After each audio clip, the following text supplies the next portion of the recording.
कौन ब्रह्मा का पिता है, कौन विष्णु की मां, शंकर का दादा कौन है, हमको दे बता। ये जानने के लिए कृपया सुनिए।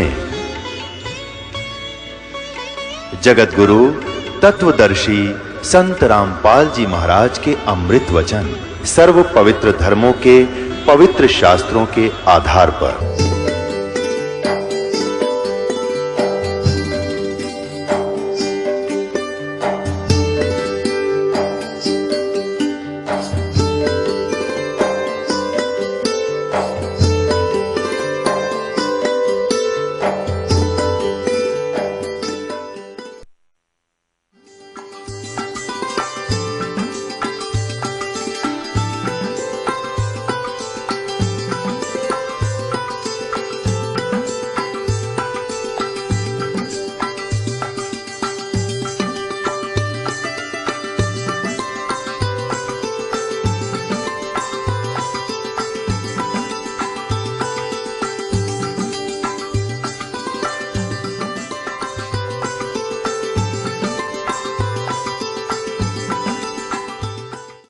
ये देखिएगा अध्याय नंबर 4 का श्लोक नंबर 34 कि उस तत्व ज्ञान को जो सच्चिदानंद घनम ब्रह्म की वाणी में है, जिसने अपने मुखारविंद से आकर बोल के उच्चारण किया, उस ब्रह्म ने उस ज्ञान को तू तत्वदर्शी ज्ञानियों के पास जाकर समझ, उनको भली भांति दंडवत प्रणाम करने से, उनकी सेवा करने से और कपट छोड़कर सरलता पूर्वक प्रसन्न करने से वे परमात्म तत्व को भली भांति जानने वाले ज्ञानी महात्मा तुझे तत्व ज्ञान का उपदेश करेंगे। अब वो तत्वदर्शी संत होगा कैसा, इसकी पहचान भी अपने पवित्र सदग्रंथ इस श्रीमद् भगवत गीता जी में लिखा है 15वें अध्याय के प्रथम श्लोक में। ये देखिएगा,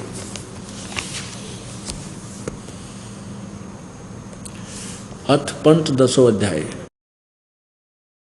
15वां अध्याय। ये देखिए प्रथम में क्या लिखा है,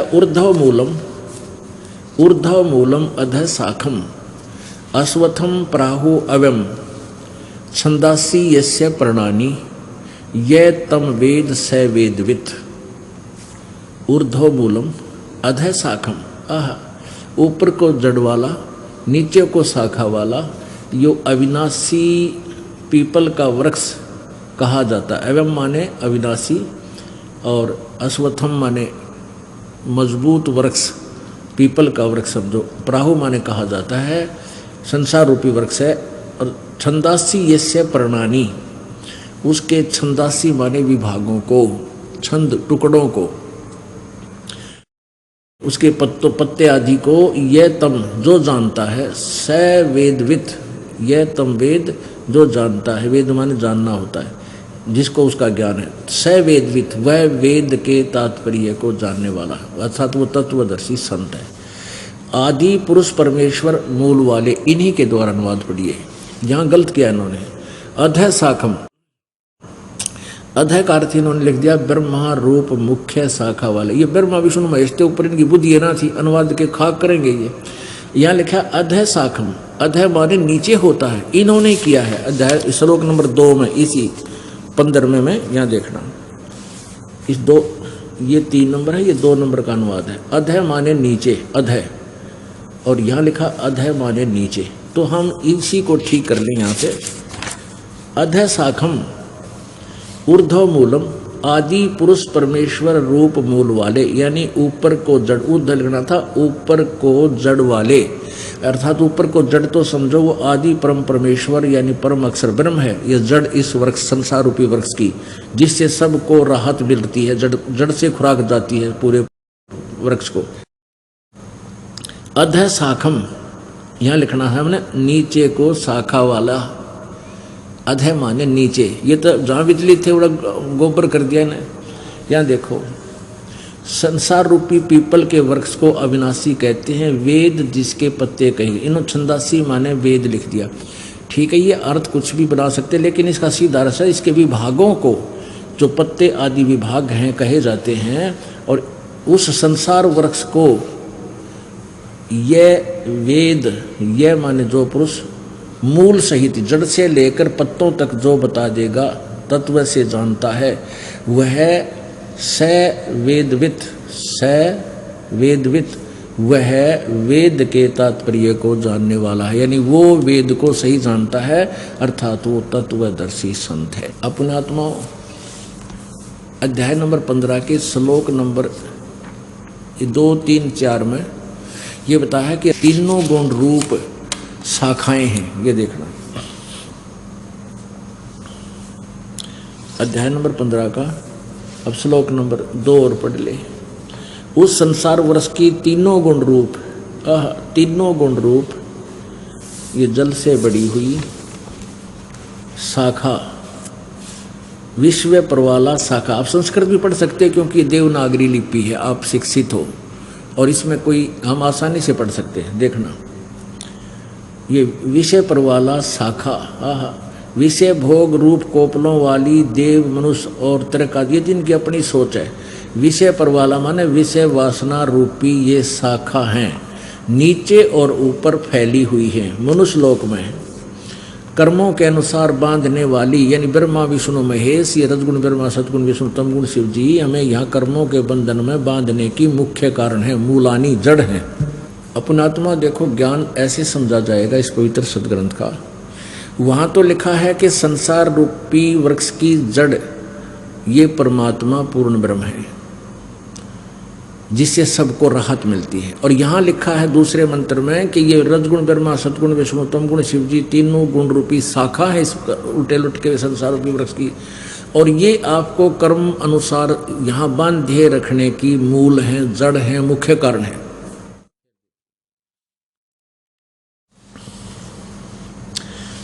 ये दूसरा 15 में जाएगा। उस संसार वृक्ष की तीनों गुण रूप रजगुण ब्रह्मा सदगुण विष्णु तमगुण शिव जी रूपी जल से बड़ी हुई ये विषय परवाला शाखा, विषय कोपलों वाली यानी नीचे शाखाएं हैं, ये शाखाएं हैं नीचे और ऊपर, सर्वत्र नहीं, केवल ऊर्ध्वम माने ऊपर, ऊर्ध्वम फैली हुई है। मनुष्य लोक में कर्मानुबंधनी, कर्मों के अनुसार बांधने वाली, कर्मा में फंसा कर रखने वाली, नियमित यहाँ हमें नियोजित रखने वाली, ये मूलानी यानी मुख्य कारण है। ये जड़ें हैं, हमारी जड़ है, हमें यहाँ बांधे रखने के मुख्य कारण है मूलानी। और नीचे और ऊपर फैली हुई है, सभी लोगों में नहीं लिखा इसमें, अनुसंततानी यानी व्याप्त हो रही हैं। अब तीसरे में कमाल किया है, इस संसार वर्ष का जैसा स्वरूप यहाँ, जैसा वर्ष स्वरूप जैसा कहा है वैसा यहाँ विचार काल में नहीं है, अर्थात तेरे मेरे डिस्कशन में, इस गीता जी के ज्ञान में। अब क्या कह रहा है कि जो अब मैं तुझे ज्ञान दे रहा हूँ, गीता ज्ञानदाता कहता है, अर्जुन तेरे मेरे डिस्कशन में विचार काल में मैं तुझे यथार्थ ज्ञान नहीं दे पाऊंगा इस संसार रूपी वृक्ष की रचना के बारे में, क्योंकि इसका आदि और अंत यथार्थ रूप से मुझे ज्ञान नहीं। इसलिए कहा कि इसके बारे में तत्वदर्शी संतों को जाकर पूछ। यहां देखना, इस संसार वृक्ष का स्वरूप जैसा कहा है वैसा यहां विचार काल में यानी गीता के ज्ञान में नहीं पाया जाता, क्योंकि न तो इसका आदि है और न इसका अंत था, न इसकी अच्छी प्रकार से स्थिति ही है, यानी ये गीता ज्ञानदाता इससे परिचित नहीं है। इसलिए इस सुविरुद्ध मूलम यानी जिस संसार रूपी वृक्ष का जो जड़ है वो तो अविनाशी है, वो परमात्मा परम अक्षर ब्रह्म आदि पुरुष परमेश्वर, दृढ़ यानी सदा रहने वाला, अति दृढ़ मूल वाले संसार रूपी पीपल के वृक्ष को यानी सारी सृष्टि रचना को दृढ़ वैराग रूपी शस्त्र द्वारा काटकर नहीं, उस तत्व ज्ञान रूपी शस्त्र द्वारा इस उलझी हुई गुत्थी को काटकर, उसके पश्चात इस चौथे श्लोक में बताया है, उसके पश्चात उस परम पुरुष परमेश्वर को भली भांति खोजना चाहिए, जिसमें गए हुए पुरुष फिर लौटकर संसार में नहीं आते, और जिस परमेश्वर से यानी जिस भगवान ने, परमात्मा ने पुरातन संसार वृक्ष की प्रवृत्ति विस्तार को प्राप्त हुआ था, जिस परमात्मा ने इस संसार रूपी वृक्ष की रचना की है, उसी आदि पुरुष नारायण की मैं शरण हूं। इस प्रकार दृढ़ निश्चय करके उस परमेश्वर का मनन और निधिध्यासन करना चाहिए।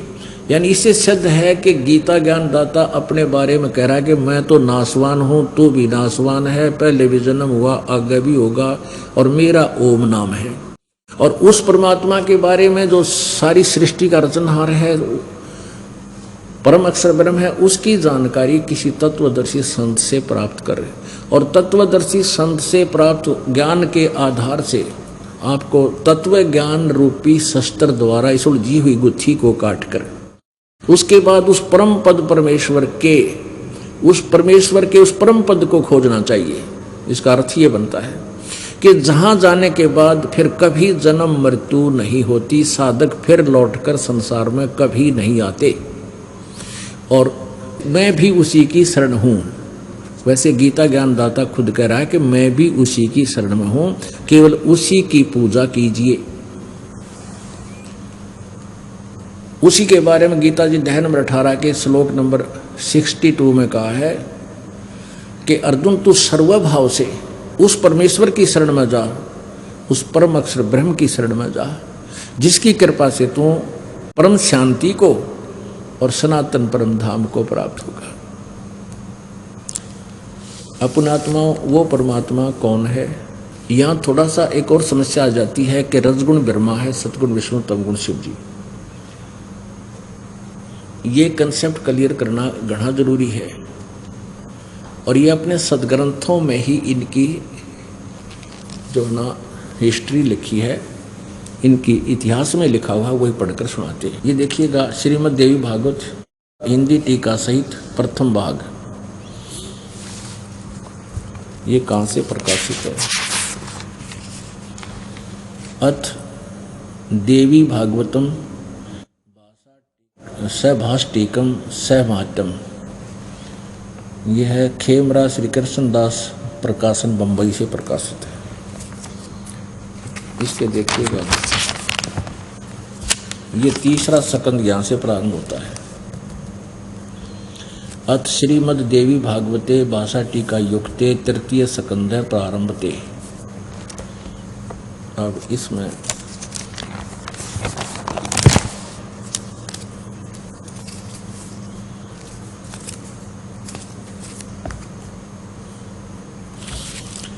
ये 11वां पृष्ठ है, इसका पृष्ठ नंबर 11 पर, और ये भाषा टीका सहित तृतीय सकंद अध्याय 5 में, इसके श्लोक नंबर 8 में भगवान शंकर जी कह रहे हैं अपनी दुर्गा माता को, अपनी माता दुर्गा को, हे माता, यदि हमारे ऊपर सदा आप दया युक्त हो तो हमको तमोगुण में किस प्रकार प्रदान किया है? प्रदान नहीं है, इसमें संस्कार दिखाऊंगा। मुझे तमोगुण क्यों उत्पन्न किया है, इसका अर्थ ये बनता है फिर भी। और ब्रह्मा रजोगुण और हरि सतोगुण, हरि सतोगुण युक्त किए हैं। अब यहाँ देखिएगा संस्कृत ये है, ये 7वां श्लोक समाप्त हुआ, 8वां प्रारंभ हुआ। यदि दया धर्मना न सदाम्बिके कथम अहम विहित च, कथम अहम, मुझे क्यों बना दिया, विहित माने क्यों उत्पन्न कर दिया, विहित च तमोगुण, तमोगुण है, मुझे तमोगुण क्यों उत्पन्न कर दिया।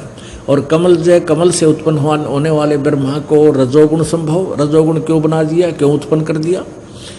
और सुवित है किमो सतोगुण हरि, और विष्णु जी को आपने सतोगुण क्यों बना दिया। इति सिद्धम कि रजगुण ब्रह्मा है, सतगुण विष्णु, तमगुण शिव जी।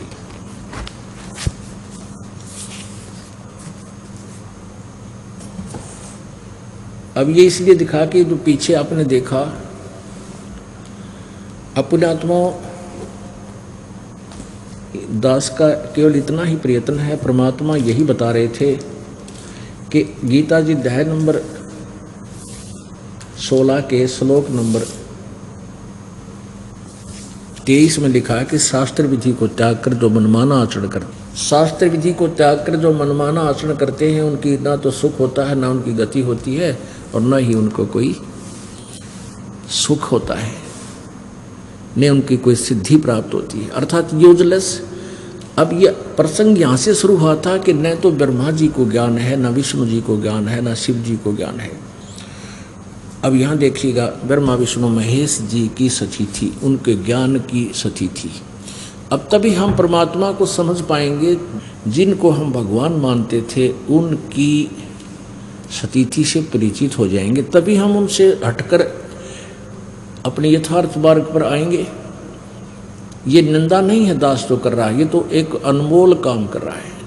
यानी कई अनजान जो अज्ञान आधार पर आधारित हैं कहते हैं आपके गुरुजी तो दूसरों की आलोचना करते हैं, वो अपना ज्ञान बताओ। अरे अपना बता के न बात बिगाड़ रखी है, अपनी अपनी कह गए इस दुनिया के माँ, और बिन साहिब की बंदगी की ठोर ठिकाना ना।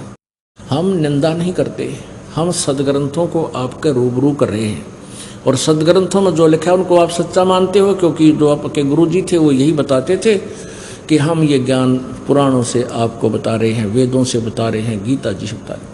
आज उन्हीं को हम फिर पढ़ रहे हैं, भाई इतनी सी बात है। देखिएगा श्रीमद् देवी भागवत,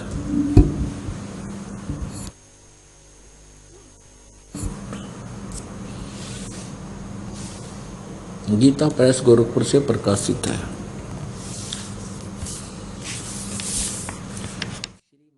श्रीमद् देवी भागवत, संपादक हनुमान प्रसाद पोदार चिमन लाल गोस्वामी। और ये कहाँ से प्रकाशित है? मुद्रक में प्रकाशक हैं गीता प्रेस गोरखपुर, गोविंद भवन कार्यालय कोलकाता का संस्थान। यहाँ देखिए 28 पृष्ठ पे पहला सकंद, ये प्रथम सकंद, पहला सकंद, प्रश्न नंबर 28 पर नारद जी ने कहा, महाभाग व्यास जी। अब नारद जी के ज्ञान की, व्यास जी के ज्ञान की, और ब्रह्मा जी के ज्ञान की, और विष्णु जी के ज्ञान की आपके सामने एक झलक दिखाऊंगा। नारद जी ने कहा, महाभाग व्यास जी, तुम इस विषय में जो पूछ रहे हो ठीक यही प्रश्न मेरे पिताजी ने भगवान श्री हरि से किया था। किससे? विष्णु जी से। अब देवा अधिदेव भगवान जगत के स्वामी हैं, और लक्ष्मी जी उनकी सेवा में उपस्थित रहती है। दिव्य कौस्तुभमणि उनकी शोभा बढ़ाती है। वे शंख चक्र और गदा लिए रहते हैं, पीताम्बर धारण करते हैं, 4 भुजाएं हैं, वक्ष स्थल पर श्री वत्स का चिन्ह चमकता रहता है। वे चराचर जगत के आश्रयदाता हैं, जगत गुरु हैं, एवं देवताओं के भी देवता हैं। ये तो नारद जी की बुद्धि आली, और व्यास जी सुन ही रहा है, वो तो पहले अज्ञानी है। ऐसे जगत प्रभु भगवान श्री हरि महान तप कर रहे थे, उनकी समाधि लगी थी, यानी विष्णु जी घोर तप कर रहे थे। यह देखकर मेरे पिता ब्रह्मा जी को बड़ा आश्चर्य हुआ। उन्होंने उनसे जानने की इच्छा प्रकट की। किससे? श्री विष्णु जी से ब्रह्मा जी ने जानने की इच्छा प्रकट की। ब्रह्मा जी ने पूछा, प्रभु आप देवताओं के अध्यक्ष ब्रह्मा जी विष्णु जी को सर्वेस्वा मान रहे हैं, जगत के स्वामी और भूत भविष्य एवं वर्तमान सभी जीवों के एकमात्र शासक हैं। भगवान फिर आप क्यों तपस्या कर रहे हैं और किस देवता की आराधना में ध्यान मग्न है? मुझे असीम आश्चर्य ये हो रहा है कि आप देवेश्वर एवं सारे संसार के शासक होते हुए भी समाधि लगाए बैठे हैं। ब्रह्मा जी के विनीत वचन सुनकर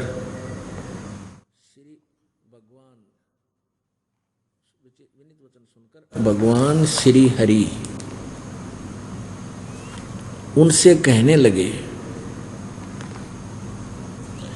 ब्रह्मन सावधान होकर सुनो, मैं अपने मन का विचार व्यक्त करता हूँ। विष्णु जी का ज्ञान सुनना ही। देवता, दानव और मानव सब यही जानते हैं कि तुम सृष्टि करते हो, मैं पालन करता हूँ, और शंकर संहार किया करते हैं। किंतु फिर भी वेद के पारगामी पुरुष अपनी युक्ति से यह सिद्ध करते हैं कि रचने, पालने और संहार करने की यह योग्यता जो हमें मिली है, इसकी अधिष्ठात्री शक्ति देवी है, यानी दुर्गा है। वे कहते हैं, आगे चलो, सुवर्त प्रत्यक्ष और परोक्ष दोनों उदाहरण में तुम्हारे सामने रखता हूँ, सुनो। यह निश्चित है कि उस शक्ति के अधीन होकर ही मैं इस शेष नाग की सैया पर सोता और सृष्टि करने का अवसर आते ही जाग जाता हूँ। मैं सदा तप करने में लगा रहता हूँ। उस शक्ति के शासन से कभी मुक्त नहीं रह सकता। कभी अवसर मिला तो लक्ष्मी के साथ सुखपूर्वक समय बिताने का सौभाग्य प्राप्त होता है। मैं कभी तो दानवों के साथ युद्ध करता हूँ। अखिल जगत को भय पहुँचाने वाले दैत्यों के विकराल शरीरों को शांत करना मेरा परम कर्तव्य हो जाता है। और मुझे उस शक्ति के यानी दुर्गा के अधीन होकर रहना पड़ता है। मुझे सब प्रकार से शक्ति यानी दुर्गा के अधीन होकर रहना पड़ता है। उन भगवती शक्ति का यानी दुर्गा का मैं निरंतर ध्यान किया करता हूँ। ब्रह्मा जी, मेरी जानकारी में इन भगवती शक्ति से बढ़कर दूसरे कोई देवता नहीं, कोई भगवान नहीं है।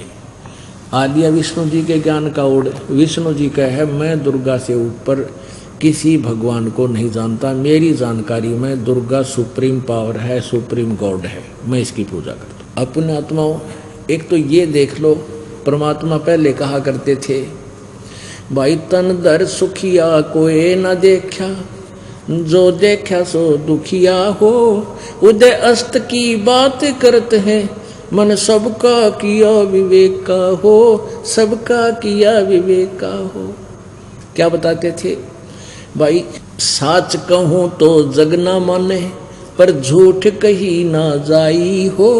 साच कहूँ तो जग ना माने, पर झूठ कही ना जाई हो। ब्रह्मा विष्णु ये शिव जी दुखिया, जिन ये राह चलाई हो, जिन ये राह चलाई हो। परमात्मा 600 वर्ष पहले कहा करते रहे, ब्रह्मा विष्णु महेश सुखी नहीं, तुम इनकी पूजा करके सुख की आशा इनसे करते हो, थारी आंख फूट रही है ज्ञान वाली। अब ये स्वयं कह रहा है कि मैं ज़्यादातर पहले तो घोर तप करता है, इस काल का जाल है ये। इस तप करने से इनमें सिद्धि आ जाती है, इनकी बैटरी चार्ज हो जाती है, और फिर ये राक्षसों को मारते हैं, जाकर उस सिद्धि शक्ति से लड़ते हैं, और फिर उस पाप के को इनके बैड अकाउंट में लिख देता है। ये काल है, सारा जीवन बर्बाद कर देते हैं ये ब्रह्मा विष्णु में। क्यों? बड़ी घनी पुण्यात्मा, विशेष पुण्य संग्रह जिन आत्माओं का होता है उनको ये पद दे देता है, राज्य पद है ये। और जितना उच्च राज्य पद प्राप्त होगा उतना ही पाप का भागी इस काल के जाल में जीव गणा होगा। ये राज्य तो 10 दिन का और करोड़ों वर्षों का नरक, फिर गदार कुत्ता कमर टूटेगी, काग खाएंगे, फिर कुत्ता बन के कीड़े पड़ेंगे, वो पाप रहेंगे न्यारे, वो इसको भोगने पड़ेंगे। अब ये खुद स्वीकार करते हैं कि मैंने मुश्किल से कभी कोई टाइम थोड़ा बहुत मिलता है तो लक्ष्मी जी के पास थोड़ा बहुत समय बिताता हूँ, नहीं तो मैं ज़्यादातर तप करता हूँ, फिर युद्ध करता रहता हूँ। और भगवान 600 साल पहले बताया करते परमात्मा, उसकी बात हमारा जची कोई ना, क्योंकि इन अज्ञानिया ने हमारे अंदर अज्ञान इतना ठोक दिया था, उस झूठ को सच्ची जता रखी थी। अब विष्णु जी तक है, मैं दुर्गा से ऊपर कोई भगवान नहीं मानता, मैंने बेराय को नहीं, ज्ञान नहीं। अब दुर्गा कहती है कि एक ब्रह्म की पूजा करो, ये और देख लो, वो कहती है कि ब्रह्म की पूजा करो और सब बातें छोड़ दो। ये 7वां स्कंद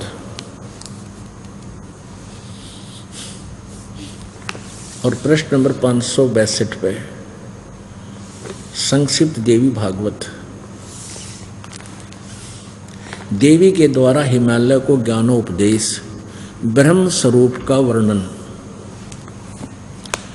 श्री देवी जी कहने लगी, पर्वतराज ये हिमालय को ज्ञान दे रही है, हम यहाँ है उस ब्रह्म स्वरूप का वर्णन, हम ब्रह्म का स्वरूप ही पढ़ेंगे। इसने अपने बारे में थोड़ा लिखा, लेकिन वास्तविकता ये बता दी यहाँ पर, उस ब्रह्म का क्या स्वरूप है यह बतलाया जाता है,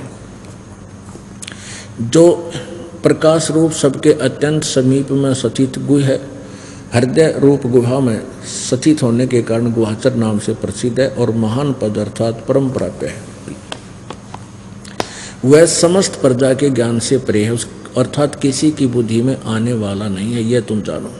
जो परम अक्षर रूप है, जो सूक्ष्म से भी अत्यंत सूक्ष्म है, जिसमें संपूर्ण लोक और इन लोकों में विनिवास करने वाले प्राणी सतीत हैं, वही यह अक्षर ब्रह्म है, वही सबके प्राण है, वही सबकी वाणी है और वही सबके मन है।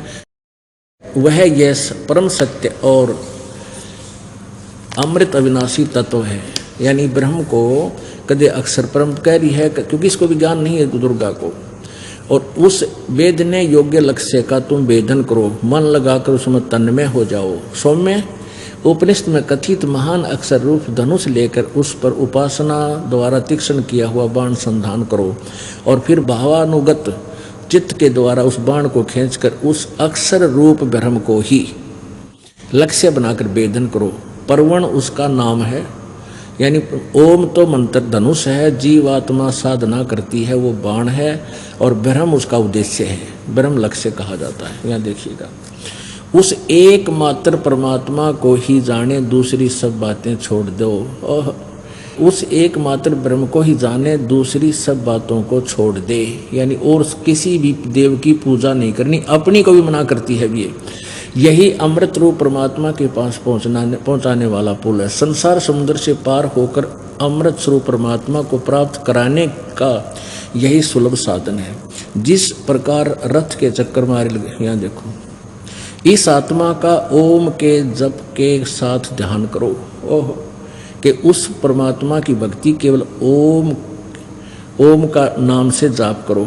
इससे अज्ञान में अंधकार से सर्वथा परे, संसार समुद्र से उस पार जो ब्रह्म है उसको पा जाओगे, तुम्हारा कल्याण हो। अब यहां क्या बताया है कि वह ब्रह्म 563 पृष्ठ पे, 563 पृष्ठ पे, वह यह सबका आत्मा ब्रह्मलोक रूप दिव्य आकाश में स्थित है, वहां पर रहता है, वहाँ उसका निवास है ब्रह्मलोक में। और पुण्यात्माओं, गीता जी अध्याय नंबर 8 के श्लोक नंबर 16 में लिखा है कि ब्रह्मलोक पर्यंत ये सभी पुनर्वर्ती में है, इनका वहाँ गए हुए प्राणी भी फिर जन्म मृत्यु में आते हैं। ये है श्रीमद् भगवत गीता अध्याय नंबर 8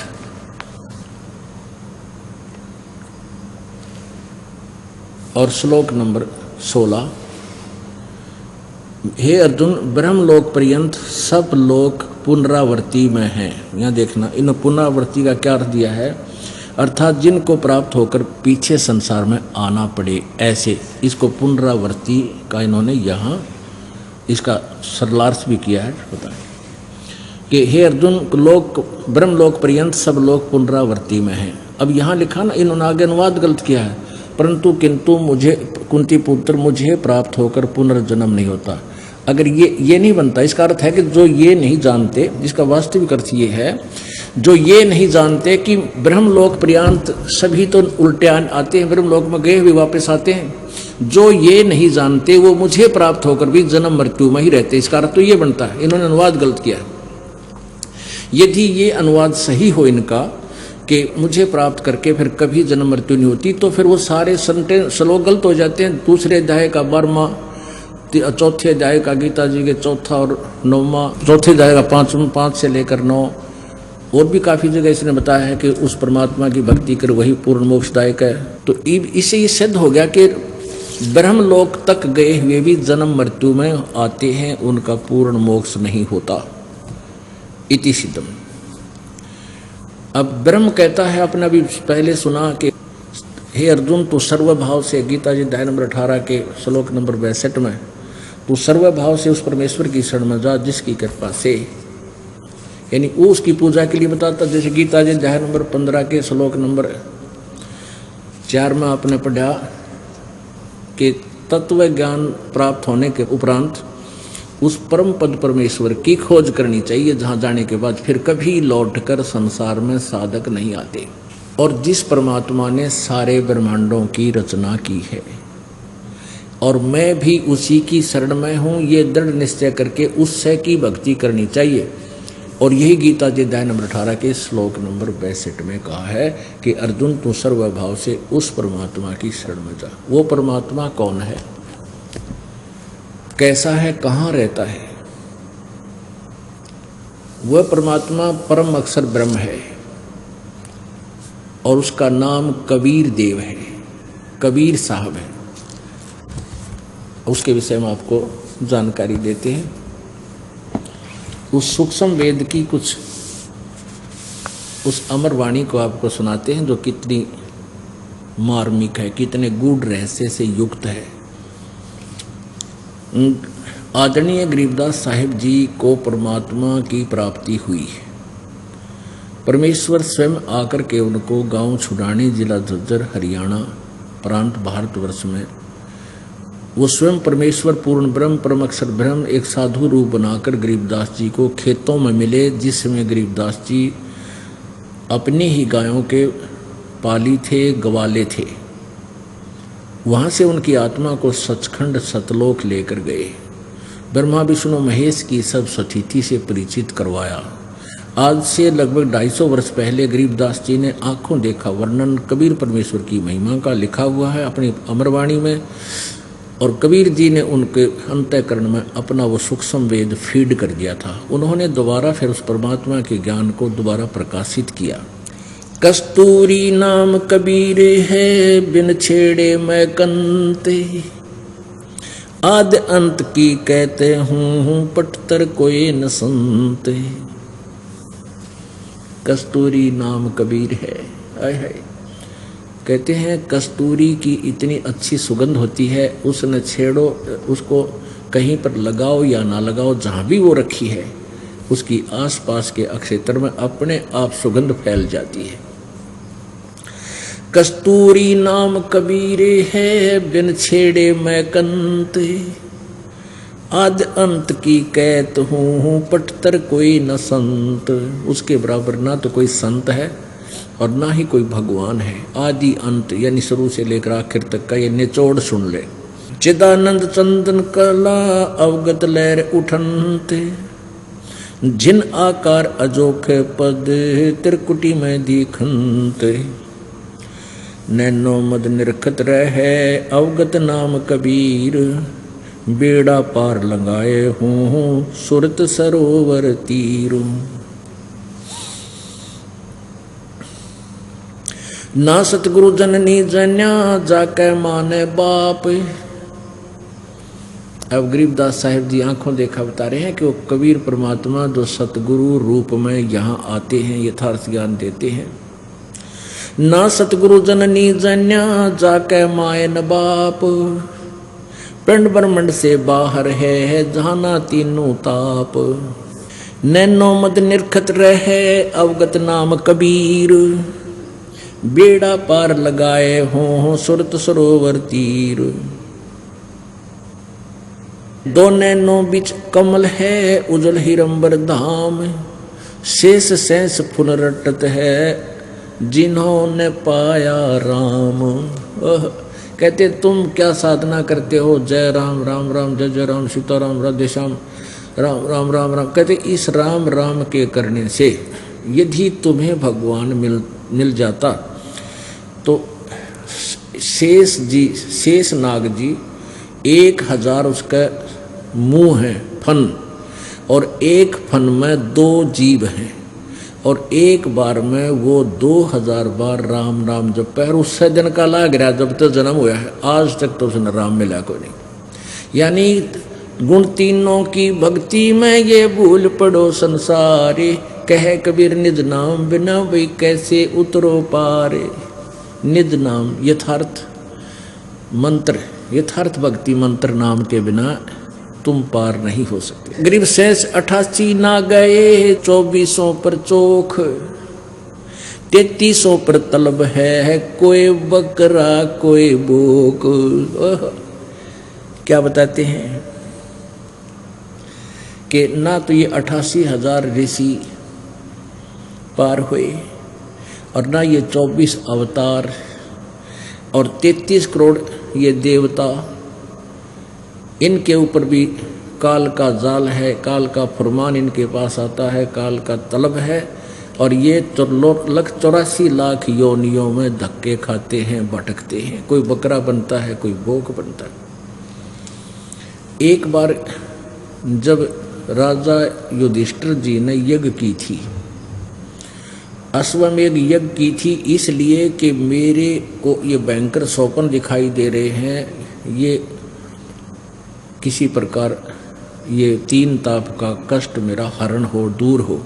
तो श्री कृष्ण जी के बताए अनुसार साधना की गई थी और उसमें एक यज्ञ की गई थी और उसमें एक टर्म एंड कंडीशन रख दी थी कि सभी संत, ऋषि, महापुरुष, देवता सभी को आमंत्रित करो और जब सब भोजन खा लेंगे, भोजन जब खा लेंगे तो ये शंख, एक शंख रख दिया अलग से, एक सुसज्जित स्टेज बनाकर एक आसन पर, कि ये शंख अपने आप बजेगा। यदि शंख बज गया तो समझो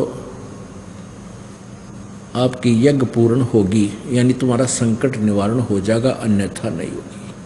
तो उस यज्ञ में कौन आगे थे? 33 करोड़ देवता, 88,000 ऋषि, 12 करोड़ ब्राह्मण और ब्रह्मा विष्णु महेश गुप्त रूप में, और साथ में ये ज्योति निरंजन काल भी अन्य रूप धारण करके आ गया था और सभी ने भोजन कर लिया था, वो शंख नहीं बजा। तब श्री कृष्ण जी में प्रेरणा दी परमात्मा ने अपनी सतिथि को जीवित रखने के लिए। तो श्री कृष्ण जी ने भी भोजन खा लिया था।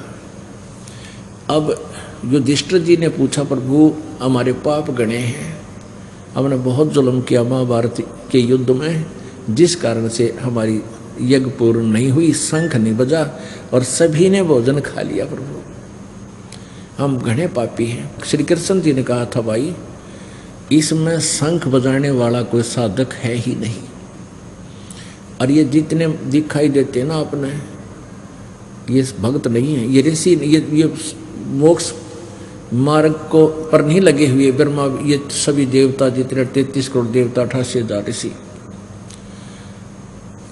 उसमें इसी तो बैठी थी ये वशिष्ठ मुनि जैसे और मारकंडे ऋषि जैसे और भाई सारे 9 नाथ 84 शब्द, ये गोरखनाथ जैसे भी आत्मा गुप्त रूप में वहाँ आई हुई थी, और उनके भोजन खाने से भी उनका यज्ञ संपूर्ण नहीं हुआ था।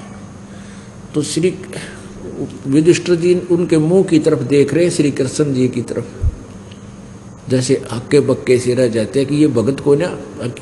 श्री कृष्ण जी में मालिक ने प्रेरणा दी, कबीर जी ने, और श्री कृष्ण जी बोला कि भाई ये भगत को नहीं, ये तो सारे 84 लाख योनिया में गधे कुत्ते सूअर बनेंगे। अब युधिष्ठिर के उनके मुंह की तरफ देख रहा, जैसे आंखें फट जाती हैं। कृष्ण जी समझ गए कि ये मेरी बात पर यकीन नहीं कर रहा। श्री कृष्ण जी ने कहा कि युधिष्ठिर मेरी बात पर यकीन नहीं है? अगर नहीं जी, ऐसी कोई बात नहीं हो सकती, आप जो कहो सच्ची ना हो, पर मेरी बुद्धि छोटी है, मेरे न्यूना दस दी ऐसे तोब बैठे, ये 33 करोड़ देवता, 88,000 ऋषि, 12 करोड़ ब्राह्मण जो चारों वेदों को कंठस्थ किए बैठे, और यहाँ बैठे इंद्र के लोक की बात बता दें। कृष्ण जी बोले ये जंत्र मंत्र कर सके, इनका मोक्ष नहीं हो सकता। तब ना यकीन होता दिखा तो श्री कृष्ण जी ने अपना आशीर्वाद हाथ वो वहाँ पर वर्तमान सभी ऊंचे ऊंचे आसन पर बैठे नो जच का कति ना धोकर एक गच अच्छा भोजन खाना था, तो यूँ बैठे उनको यूँ हाथ कर दिया सबकी तरफ एक बार, और फिर कहा कि देख युधिष्ठिर, इनकी आगे आने वाले जन्मों की सतिथि, कोई तो बकरा बना खड़ा अपने आसन पर, कोई गधा बना खड़ा, कोई कुत्ता, कोई केचुआ, कोई सांप, कोई किसी प्रकार के, हर प्रकार की उनकी अलग अलग से, कोई कई एक ही प्रकार की योनि प्राप्त करेंगे ऐसे उनके। अब युधिष्ठिर जी ने जब ये देखा, आंखें बंद कर ली और कहा, भगवान इस लीला ने रोको, इस लीला को रोको। श्री कृष्ण जी बोला, लीला को नया सच्चाई है, इनके पास यथार्थ भक्ति नहीं, तो मान बढ़ाई के भूखे हैं, सिद्धियां प्राप्त किए, यहाँ फूले फिरे हैं, एक दूसरे पर चौधरी पाक रहे हैं, ये मोक्ष मार्ग नहीं है। परमात्मा ने, क्योंकि परमात्मा ही साची बुलवाता है। जैसे गीता जी का ज्ञान देते समय परमेश्वर ने इस काल से सच्चाई को आदि मैं काल हूँ, सब ने खान आया हूँ, और वो परमात्मा कोई और है ना, तो कति ना बोलो, उस परमेश्वर के हाथ में रिमोट है। हमसे कितने सियाणे बंडा, हम जीव के जीव हैं। तो इसलिए उसने बुलवा दिया ना, तो कति ना बताओ इतने दिन हो गए इसना कबाड़ कर रखा, अंधेरे में डाल रखे थे। पता था परमात्मा ने मेरे बच्चे गीता को सच्ची मानेंगे और गीता के बारे में इनको पता नहीं होगा, मेरा दास आएगा, इनको सच्चाई से परिचित करवाएगा, मुझे पहचान लेंगे, इनका मोक्ष कर दूंगा, सतलोक ले चलूंगा। मेरे बच्चे यहाँ बहुत दुखी हो रहे हैं, कोई गधा बन रहा है, कोई गधी बना, कोई कुत्ता, कोई कुतिया, बिरान मैटी हो रही। और मनुष्य जीवन में कौन सुखी? ब्रह्मा विष्णु महेश तक सुखी नहीं है। तो यहाँ वो सूक्ष्म वेद भी यही बता रहा है। 88 ना गए 24 पर चोख, ये 24 अवतार इस विष्णु जी के और आदि ये 24 अवतार भगवान के, ये भी नहीं पार हो सकते। 33 पर तलब है, कोई बकरा कोई बोक। 33 करोड़ देवता भी कहते हैं ये भी कोई बकरा बनेगा कोई बोक, यानी 84 लाख योनियों में जाएंगे। 88 5 में 25 में पूछे, ये तो अस्थिर है नहीं कभी मुकाम के बेकूच। 24 अवतार तक हो चुके हैं, 25वां और आवेगा नीकलंग नाम से कलयुग के अंत में। राजा हरिश्चंद्र जी स्वर्ग में बैठे हैं, उनको फिर यो चौधरी बना के भेजेगा, काल यहाँ पर यहाँ का अवतार बनावेगा। और वो क्या करेगा? कलयुग के लास्ट में कृतघ्नी लोग हो जाएंगे। अब ये जो समय चल रहा है वर्तमान का पुण्यात्माओं, ये मोक्ष काल है। अब ये मोक्ष समय है और ये कुछ 1000 वर्षों तक रहेगा।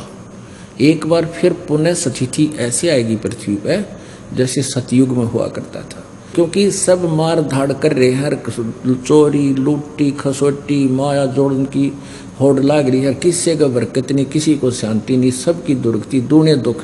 निरे मेडिकल खोल लिए, शहर शहर में निरे हॉस्पिटल प्राइवेट भी, हर सब का भीड़ जो खचाखच भरे रहते, क्योंकि उनके पाप नहीं कट सकते, वो मर जाए सड़ का हॉस्पिटलों में। और परमात्मा की दया से वो रोग आपके वैसे ही ठीक होने लग जाएंगे, क्योंकि परमात्मा से बड़ी कोई शक्ति है ही नहीं। लेकिन वो होंगे किस तरह? इस विधि से आपके अंदर नम्रता, आपकी भक्ति बढ़ेगी तब। तो ऐसे ये एक बार पूरे विश्व में एक बार या दौड़ रुकेगी, नहीं तो आग लाग रही है। बाण भाई का प्यार रहा नहीं, माया माया दिखे, भाई भाई का माया के ऊपर मिनट में मुकदमा, लट्ठम लट्ठा, बाप की इज्जत नहीं, माता पिता से प्यार रहा नहीं, और कोई साहूकार दिखता ना। मान किसी ने 2 नंबर करके इकट्ठा भी कर लिया, फिर पाप का भागी बनेगा, आगे 84 लाख योनियों में दुख पाओगे। तो बालक नादान बच्चे हैं जो जहर खा रहे हैं, जब इनको ज्ञान हो जाएगा फिर छुएंगे नहीं, हाथ भी ना लावें। तो अब ये समय बहुत अच्छा चला। लास्ट अब क्या होगा? जब ये युग, ये कुछ समय है, मालिक का ये ज्ञान पूरे विश्व पर जाएगा, इसने कोई नहीं रोक सकता, क्योंकि सबको जरूरत है परमात्मा की, और यहाँ सुख होता है सबको। तो वहाँ जाने के बाद तो फिर लास्ट में कति कृतघ्नी प्राणी हो जाएंगे, भक्ति कोई करेगा ही नहीं, क्योंकि अभी तक तो ये ही नहीं पता था भगवान कौन है, मंत्र कौन सा जिस तो भगवान मिले, ये रोड़ा रड़ा रखी थी बात। अब ये कंसेप्ट क्लियर हो गया।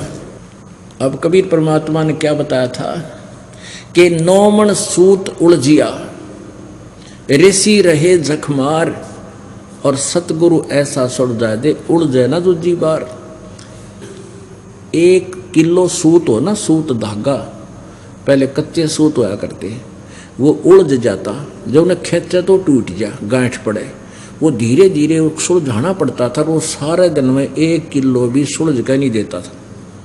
परमात्मा कहे इन ऋषियों ने, अज्ञानियों ने, इन महर्षि कहने वाले कथित ऋषियों ने इस ज्ञान को अज्ञान बना दिया, 9 मन सूत उलझा दिया, उल्टी कथा सुना के वेद विरुद्ध ज्ञान दे के सबके हृदय में यो अज्ञान ठोक दिया।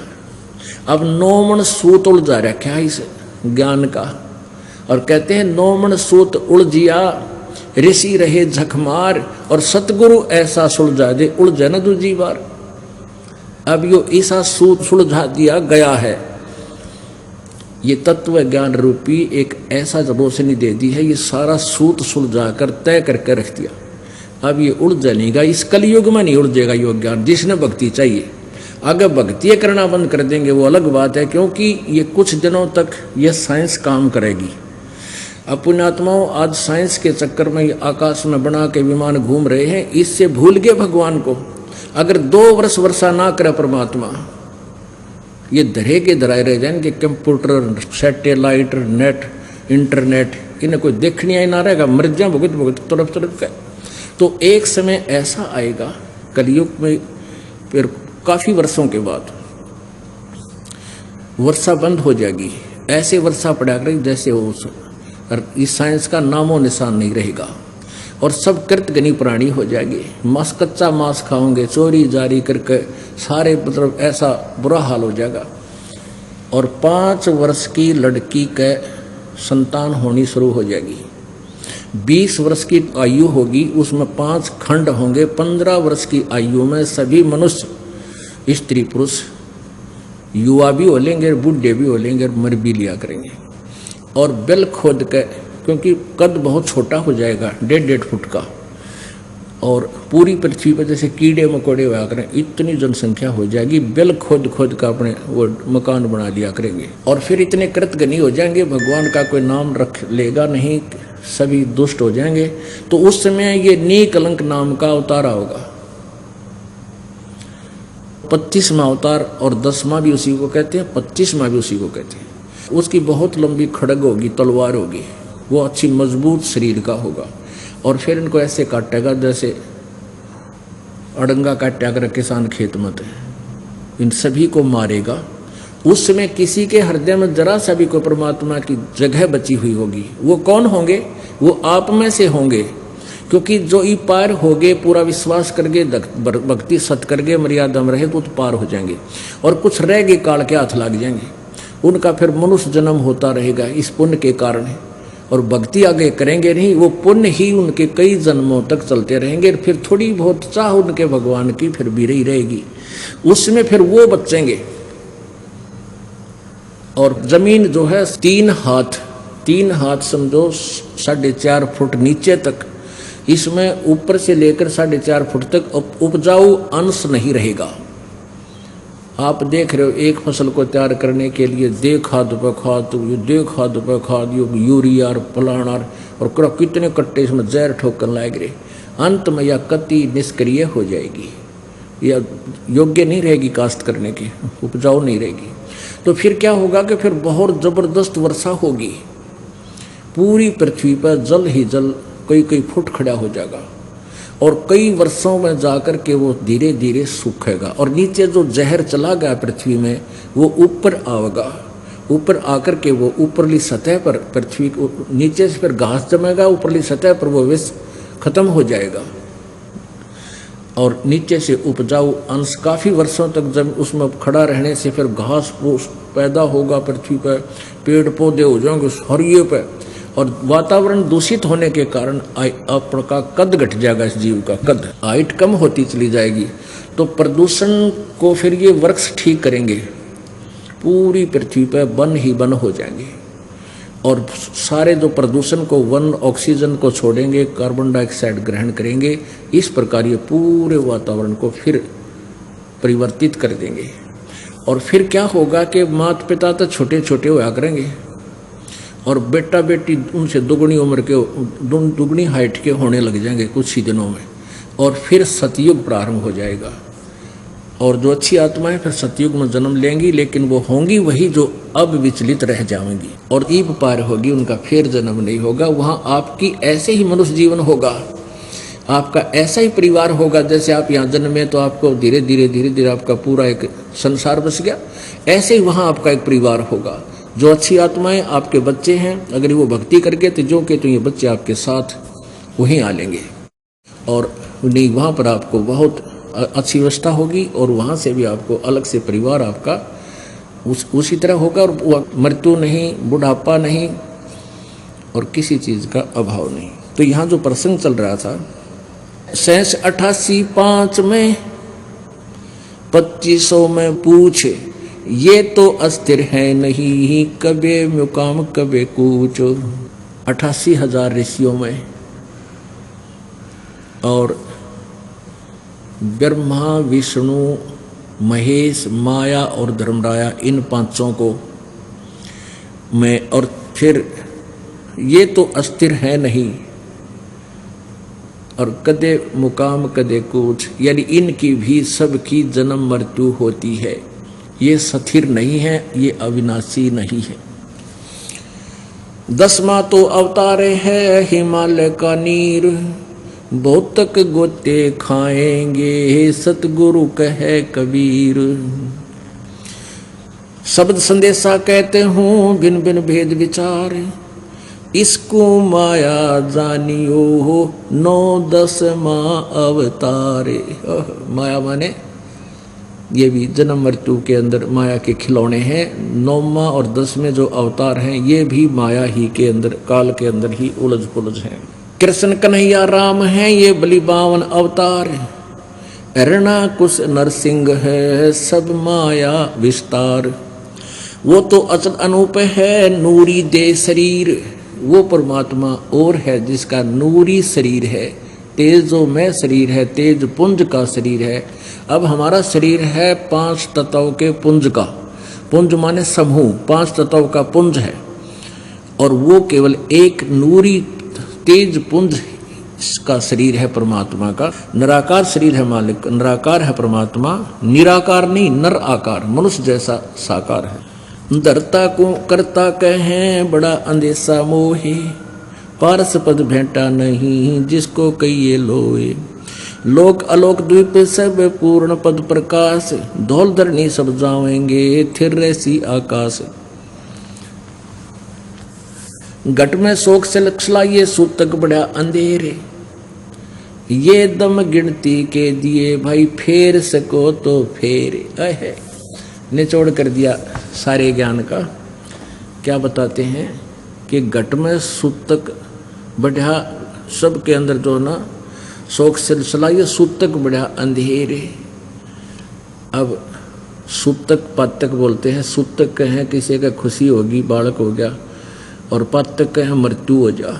कहते हैं दुख और गम ये तो यहाँ आपका सदा बने रहेंगे थोड़े बहुत, और ये दम गिनती के दिए भाई फेर सके तो फेर, ये गिन के मनुष्य जीवन दे रखा आपको, आपके श्वासों की गिनती करके आपका जीवन निर्धारित किया हुआ।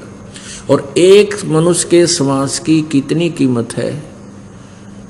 होय होय कहता हूँ कई जात हूँ कहूँ बजा कर ढोल, और श्वास जो बिना नाम के जात है यो 3 लोक का मोल, कबीर जी कहते हैं। अब क्या बताते हैं कि घट में शोक सिलसिला और सूतक बड़ा अंधेर, ये दम गिनती कीजिए तो फेर से कहते फेर।